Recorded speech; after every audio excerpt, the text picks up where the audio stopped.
Урматтуу достор, мына бүгүн маалымат чыкты.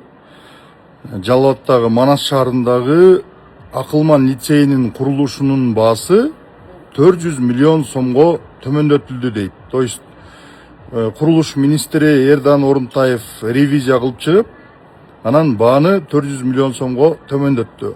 При этом ошону менен бирге эч кандай сметасы кыскарган менен курулуштун сапаты төмөндөгөн жок экен да. Курулуш мурда кандай пландалса, ошондой жасалат. Болгону 400 миллион сомго арзан жасалат дейт да. Бул эмнени билдирет? Бул деген бир эле ошол жада калса ошол президенттик лицейден дагы булар Ташиевтер жана анын каршкырлары ушул жерден дагы олчойгон пайда көрүп, балдардын ырыс-кырсынан дагы акча уурдай издешкен. Буга окшогон ондогон объекттер салынды. Жалал Абадта, түштүктө жүздөгөн объекттер салынды. Ошолордун баардыгын текшериш керек. Анткени ал жерде баардыгында Ташиев и Ко иштеген. Ташиевдин немелери, жеп жутарлары иштеген да. Ошолордун курган курулуштардын баардыгын сметаларын карап чыгыш керек. Качестволарын карап чыгыш керек. Анан мына мен азыр көлдө жүрөм, Каркырада. Могу жерде Каракол Эңилчек жолу дешти. Ошол жолдун баасы бүгүнкү күндө кече 8 миллион долларга кыскартылыптыр. То есть ошол сметасы дагы жана Акылман лицейи сыяктуу 8 миллион долларга төмөндөтүлүптүр. Ошону менен бирге жолдун сапаты төмөндөбөйт. Жолдун сапаты мурда кандай пландалса, ошондой курулат. Бирок 8 миллион долларга арзан курулат.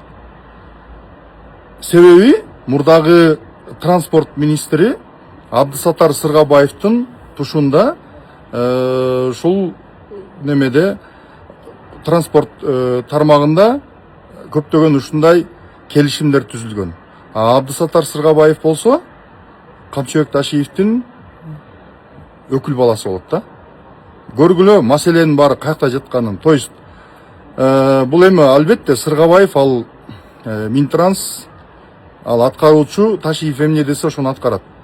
Нар жакта кептин баардыгы буйрук берген, анан аркасында туруп алып туруп, ушундай алишан саясат кылып, чөнтөгүн толтуруп, анан өкүрүп бакырып элдин алдында башкача сүйлөп, өзүнөн башканын баардыгын кокочо кылып жүргөн Ташиевдике барып такалат маселенин баардыгы.